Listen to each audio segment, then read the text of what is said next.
Addiction and drug overdoses are a major problem for families and communities in my state of Maine and across the nation. I'm concerned that in your book on good energy, that you urge readers to consider psilocybin-assisted therapy. You also said that you were inspired to try psychedelics in what I can only describe as an internal voice that whispered, "It's time to prepare." Illicit drug use remains a huge problem in this country, and this didn't happen in your teen years.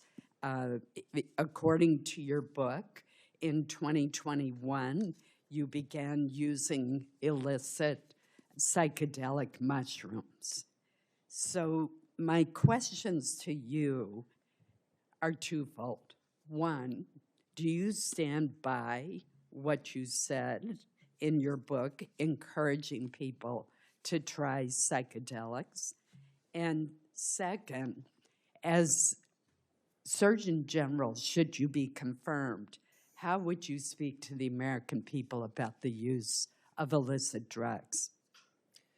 Thank you so much, Senator Collins. And I also thank you sincerely for engaging so deeply with my work and learning about me. This is a very important question. And I would start by just saying that I believe what I would say as a private citizen is in many cases different than what I would say as a public health official. Joining a team where the purpose of this role is to communicate absolutely the best evidence-based science to the American people to keep them safe, thriving, and healthy.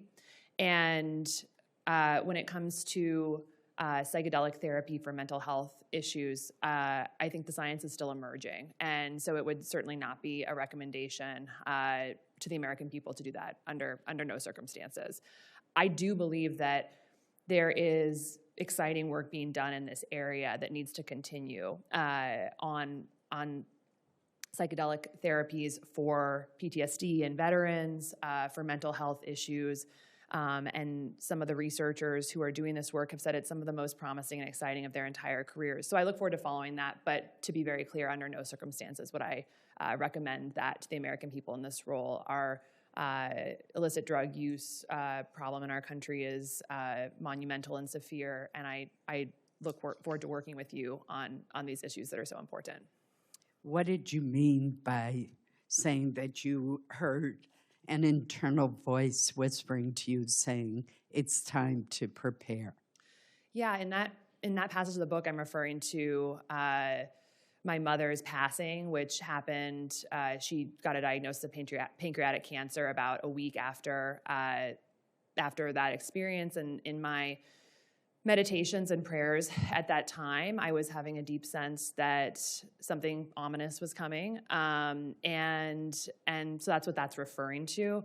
I think when I speak of spirituality, and I do believe Americans are ready to hear about spirituality as it pertains to medicine. 80% of Americans are spiritual or religious. There's amazing evidence coming out of Columbia University, the lab of Dr. Lisa Miller, that spirituality has a large impact on health outcomes.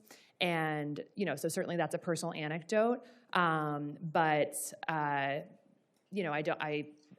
I again am committed to sharing only the best solid science with Americans on how to be healthy.